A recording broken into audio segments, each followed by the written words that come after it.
I mean, come on, man. You can't have 5 assists in the first quarter and not cover.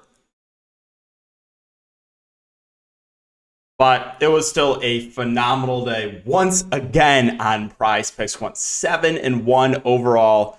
Hit on Jimmy assist, Capella fantasy score, Cat fantasy score, fantasy score, AD fouls, Prince fantasy score, and slow-mo rebounds and assists. The only miss there was Trey. I can't believe my eyes. I can't. Also, I mean, come on, man. What is this? For number one, what did I just witness in that game? What did I just witness in that Lakers Timberwolves? Like, is this real life? Did that just happen? What was that game, man? What was that? Number one.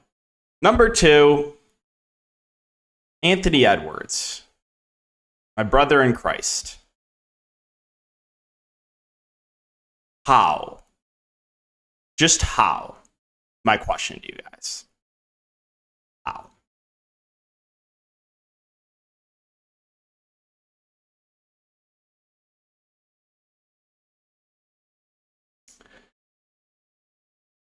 Here are my two stands in tournaments. I absolutely love Kyle Anderson, and I did not want to play Giga Chalk Noel. I said play NAW over Noel, play Nathan Knight over Noel. Well, obviously Nathan Knight didn't work out. I thought there was a chance he would play more. He did not. He got 1 2-minute shift, and that was it. I knew the risk, though. I knew there was just so much uncertainty with the Minnesota bench that I did not want to play. Noel's projected for 50% ownership. I did not want to play him with that ownership. Those were my two strong takes in tournaments. Love slow-mo. Love the Timberwolves in general. And I just didn't want to play Giga Chalk Noel. But Anthony Edwards, I've never seen a worse performance from him. I'm not even kidding. That's not an over-exaggeration. I've never seen a worse game from him. So, yeah, I cashed in low stakes somehow with Nathan Knight playing 2 minutes, with Jared Vanderbilt going for 8 fantasy points, and with Anthony Edwards shooting literally 5%. You know, I will over-exaggerate and say that. Like, I think he actually shot 5% from the field. So, that was the recap there. Going to lose money overall in DFS, but make a good chunk on PrizePicks. Great day overall. Would have been nice if the actual tacos on PrizePicks would have hit. They went 1-2. So now over the last 3 weeks, my tacos that I give on Twitter are 11-2. PrizePicks tacos are 4-5. But yeah, before we talk about this 2-game slate, the sponsor of the video is PrizePicks. You can use the code DKDFS for 100% match up to $100. Here I can show you guys. Like, these are...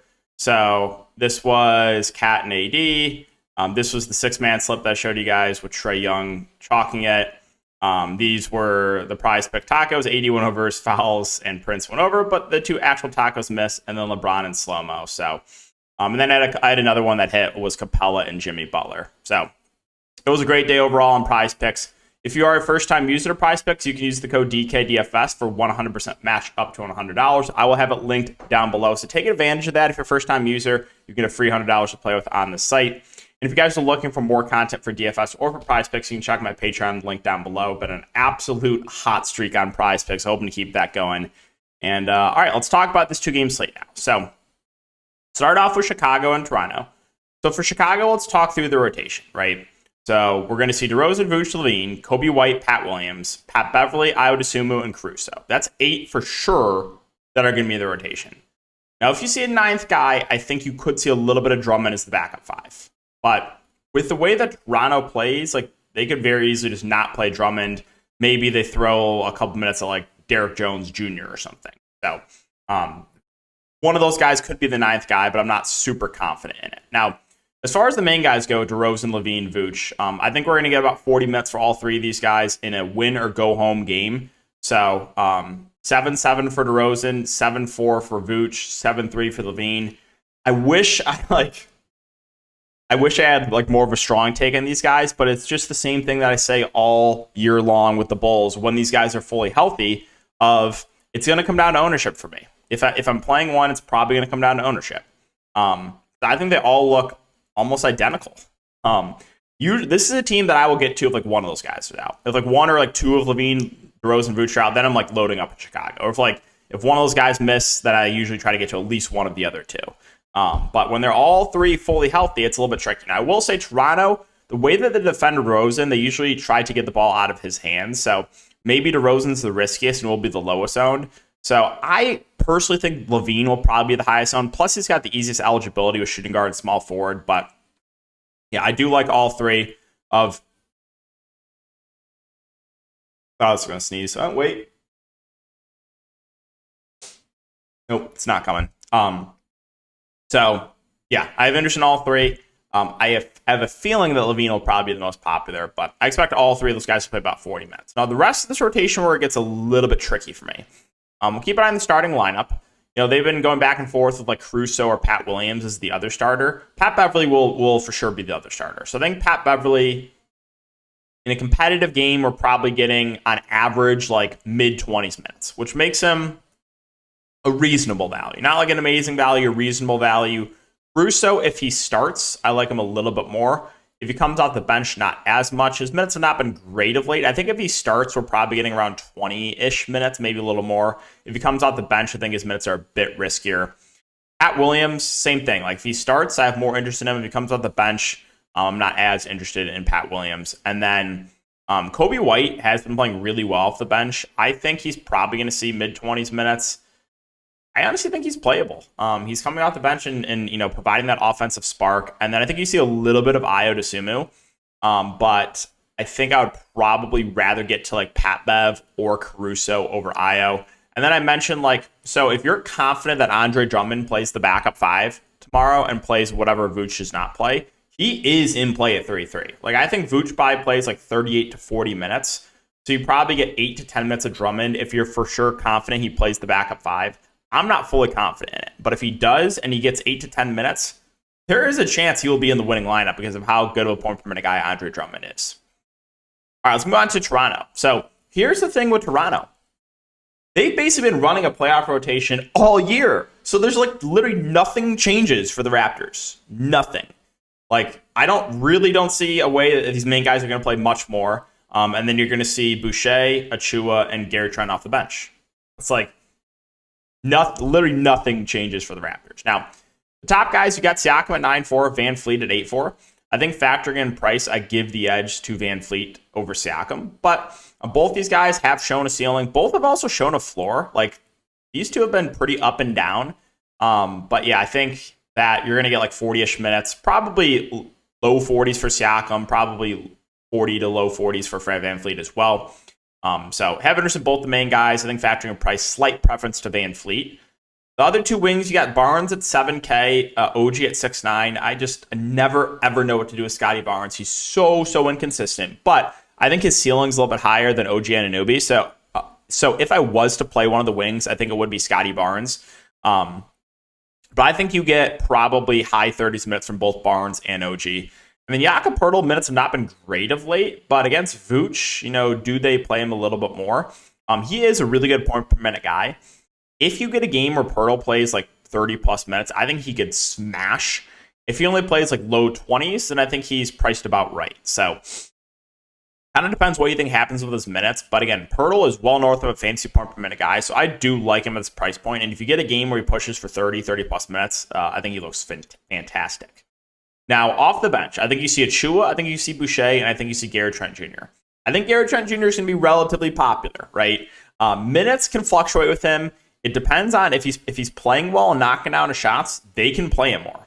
But if he has a game where he's not making the shots, this is also in the range of outcomes. So with Gary Trent, that's also going to come down to ownership. I have a feeling he's going to be relatively popular because there's just not a lot of value in the slate. And if you get like tomorrow where Gary Trent Jr. is just massive chalk, I would be willing to fade if he's like really popular. Because if you get a game where he really struggles and he's like 60% owned, like that's great leverage to the field. So we'll see about him. I think he might be a bit overowned. With the other two bigs, you got Achua at 4.7, Boucher at 4.5. I think I would rather take the shot in Boucher, but both feel a bit too pricey for me. Achua's minutes have been up of late, I guess. Still don't have a great. I think, like, again, they're too close in price to Pirtle, where I think I would just rather play Pirtle. But if you're confident that Achua is going to play like mid-20s minutes, he is in play. And I would be very surprised if you see anyone else see the floor for Toronto. Moving on to Oklahoma City. So this is the rotation that I'm the most unsure of. No surprise. Oklahoma City on a small slate. I want this team done. I want the Pelicans to just beat them. I'm tired of the Thunder this year. I just don't like this team and the way that they run their rotations. So, starters. You're going to see SGA, you're going to see Giddey, the guard Jalen Williams, Dort, and the big Jalen Williams. Now, off the bench, I'm positive you're going to see Isaiah Joe. I'm pretty sure you're going to see Aaron Wiggins, who's been playing pretty well of late. And then I don't know who the backup big is going to be, or if they use two. I think you could see Saric. I think you could see Ousmane Dieng. I think you could see JRE. I think you could see Sar. Like, I don't know who the backup big is going to be for Oklahoma City. So that I have no idea. But yeah, top end guys. So SGA is 10.5. I think he's going to play low 40s minutes probably in a winner go home matchup. So I think he looks pretty good at the top. Giddey at 8.8. I think I would rather get to Shea, but you still have seen big games from Giddey. You've still seen big games from the guard Jalen Williams. I think my favorite secondary play here, kind of in the mid-range, probably would be the guard Jalen Williams. I think he's going to play mid to high 30s minutes. So I like him at that salary. I think Lou Dort is also pretty safe. I'm expecting high 30s to low 40s minutes for Dort. So I think Dort and the guard Jalen Williams relatively easy to get to. The big Jalen Williams, only 4.3. His minutes can fluctuate, but if you get a game where he plays over 20 minutes, he's going to stand out as one of the better values on the board. It's just that I have no confidence in it. He's getting foul trouble. They could bench him.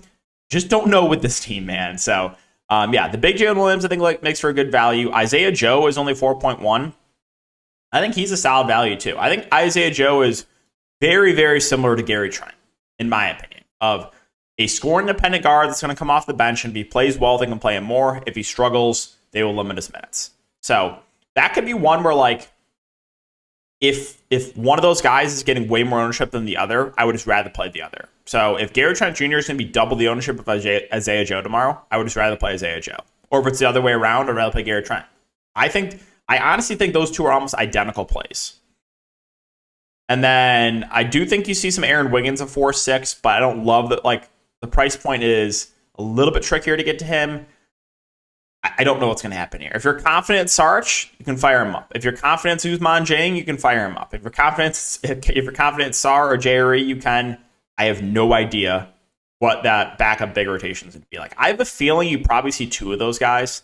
Maybe if you want my best guess, I think you see a little bit of Saric and a little bit of Ousmane Dieng. That's just my guess for what the rotation is. But I would not be shocked if JRE touches the court. I would not be shocked if Sar, this team, you never know all year. So let's finish up with the Pelicans, who are also very easy to talk about. They've been running kind of a playoff rotation the last few weeks of the season here. So I don't really think anything's going to change. You're going to see like 40 minutes from Ingram and CJ. I prefer Ingram to CJ.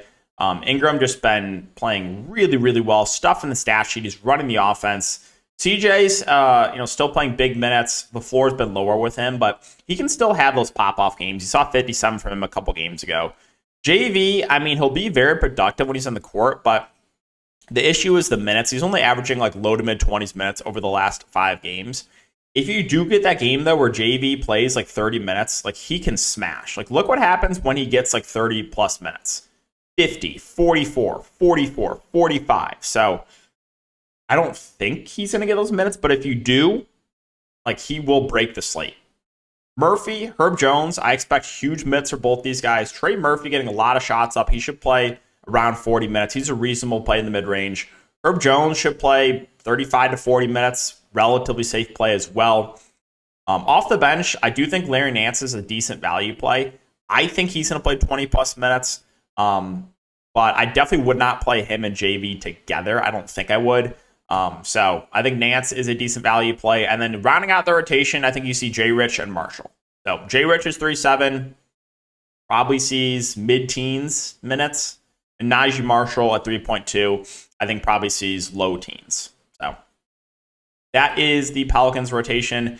And that's going to do it for the video as well, guys. So if you have been enjoying the content, make sure to like, subscribe, hit the notification bell. Keep an eye out for the PrizePicks video I have up after this. And enjoy the rest of your night. We'll see you all in the next one.